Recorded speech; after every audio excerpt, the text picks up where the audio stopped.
तो वो घड़ी फाइनली आ ही गई जिसका हर WWE फैन का इंतजार रहता है। मैं बात कर रहा हूँ रेसलमेनिया का मेन इवेंट, और इस साल रेसलमेनिया का मेन इवेंट बहुत ही ज़्यादा हाइप्ड अनडिस्प्यूटेड चैंपियनशिप के लिए Roman Reigns versus royal rumble 2023 के विनर कोडी रोड्स। तो जैसा हम एक्सपेक्ट करते उससे बहुत ही ज़्यादा धाकड़ दोनों सुपरस्टार्स की एंट्री हुई। पहले आए कोडी रोड्स। तो क्या कोडी रोड्स फिनिश कर पाएंगे अपनी स्टोरी, ये तो मैच के बाद पता लगने वाला था, लेकिन कोडी रोड्स की बहुत ही धमाकेदार एंट्री हुई।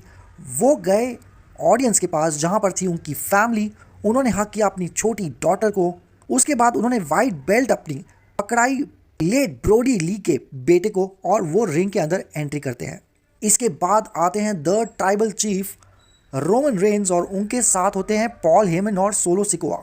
अब क्योंकि रेसलमेनिया है तो ऑब्वियसली एंट्री तो धमाकेदार होनी ही थी। यहाँ पर हमें देखने को मिले पियानो सेट्स जिन्होंने प्ले की रोमन रेंज की थीम सॉन्ग पियानो पे, और उसके बाद हमें देखने को मिले रोमन रेंज। जब रोमन रेंज एंट्री कर रहे होते हैं तब हमें पता चलता है कि रोमन रेंज बन गए हैं पहले ऐसे सुपरस्टार जिन्होंने एक नहीं दो नहीं बल्कि 3 साल तक लगातार back to back main event किया रेसलमेनिया को, और डिफेंड कर रहे हैं अपनी चैंपियनशिप। इसके अलावा उनका 7वां रेसलमेनिया मेन इवेंट था। इसके अलावा वो 15th ऐसे अनोवा फैमिली के मेंबर बने जिन्होंने रेसलमेनिया को मेन इवेंट किया। तो ये बहुत सारे रिकॉर्ड्स के बारे में हमें बताया गया उनकी एंट्री के दौरान। लव हिम और हेट हिम, रोमन रेंज को बहुत ही सही रिएक्शन मिला उनकी एंट्री पे। उसके बाद जब रिंग में अनाउंस हुआ दोनों सुपरस्टार्स के बारे में तो कोडी रोड्स को बहुत पॉप मिला, लेकिन रोमन रेंज के एक्सप्रेशंस देखने वाले थे। उनको कोई फर्क नहीं पड़ रहा था कि ऑडियंस कैसे रिएक्ट कर रही है, क्योंकि उनको पता था कि वो एक अलग ही लेवल पर ऑपरेट कर रहे हैं। इसके बाद वो माइक पकड़ते हैं और बोलते हैं रेसलमेनिया एक्नॉलेज मी। इसके बाद दोनों सुपरस्टार्स के बीच में मैच शुरू होता है। पहले रिंग के अंदर और फिर रिंग के बाहर यानी कि रैम्प पर रोमन रेंज पहले पटकते हैं कोडी रोड्स को, जिसके बाद कोडी रोड्स वापस से पटकते हैं रोमन रेंज को।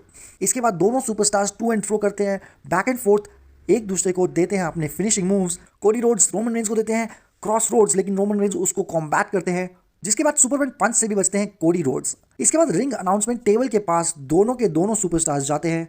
पहले रोमन रेंज ट्राई करते हैं कोडी रोड्स को पटकने की अनाउंसमेंट टेबल पे, लेकिन कोडी रोड्स उसको कॉम्बैट करते हैं और रोमन रेंज को ही धकेल लेते हैं और रोमन रेंज गिर जाते हैं अनाउंसमेंट टेबल पर। इसके बाद कोडी रोड्स कोडी कटर भी देते हैं, लेकिन रोमन रेंज उससे भी बच जाते हैं। यहाँ पर एक बार पहले हमें देखने को मिलता है कि सोलो सिकोआ एक चीप शॉट मारते हैं चेयर से, लेकिन रेफरी वो चीज़ नहीं देखता।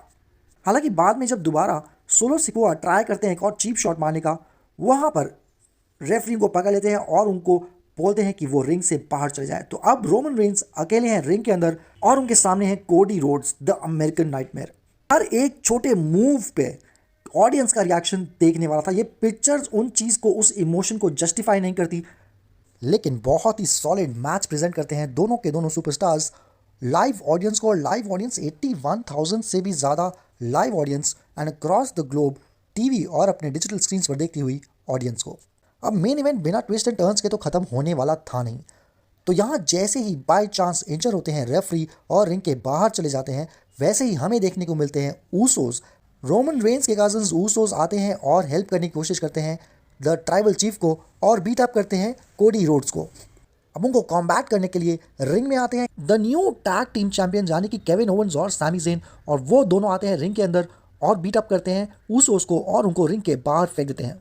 उसके बाद कोडी रोड्स उठते हैं, वापस से अपना फिनिशिंग मूव लगाते हैं रोमन रेंज को, और जैसा हमें लगने लगता है कि कोडी रोड्स अब जीते अब जीते अब जीते, वैसे ही पॉल हेमन डिस्ट्रैक्ट करते हैं रेफरी को, और अब वापस से हमें दिखते हैं सोलो सिकोआ जो कि हुडी पहनकर आते हैं और समोन स्ट्राइकर मारते हैं कोडी रोड्स को, जिसकी वजह से रोमन रेंज कोडी रोड्स को पिन करते हैं और जीत जाते हैं और रिटेन कर लेते हैं अपनी यूनिवर्सल अनडिस्प्यूटेड चैंपियनशिप बेल्ट। तो ये फुल ऑन इमोशन से भरा हुआ ये main event of WrestleMania 39 WrestleMania goes Hollywood Roman Reigns versus Cody Rhodes इस तरह से एंड होता है। आई एम श्योर बहुत सारे रोमन रेंज के फैंस तो बहुत खुश थे, लेकिन वो फैंस जिनको अब रोमन रेंज की इस रेंज से बोरियत महसूस होने लग गई है, उनको चाहिए एक नया चैंपियन जहां WWE क्रिएट कर सकता था एक नया मेगा सुपरस्टार कोडी रोड्स के फेस के तौर पर। वहीं रोमन रेंज अपने लेवल पर गॉड मोड लेवल पर रहते हैं और रिटेन करते हैं अपनी चैंपियनशिप बेल्ट। अब ये पूरी स्टोरी लाइन कहाँ आगे जाती है ये तो आने वाला वक्त बताएगा, लेकिन मे के अंदर बैकलैश होने वाला है और मेरे ख्याल से वापस से शायद हमें देखने को मिल सकता है इन दोनों सुपरस्टार का एक और मैच। तो आपको कैसा लगा ये मैच, ये वीडियो कमेंट सेक्शन में ज़रूर बताएं। क्या आपने यही प्रेडिक्ट किया था कि रोमन रेंस रिटेन करेंगे अपनी चैंपियनशिप, या आप भी कोडी रोड्स के फैन थे और ये एक्सपेक्ट कर रहे थे कि हम एक नया चैंपियन देखेगा रेसलमेनिया मेन इवेंट पर? आपके ओपिनियंस कमेंट सेक्शन में ज़रूर बताएं। वीडियो पसंद आया तो लाइक करें और रेसलिंग और रेसलमेनिया से जुड़ी ऐसी और इंटरेस्टिंग वीडियोस के लिए सब्सक्राइब करें हमारा channel. And until next video, take care.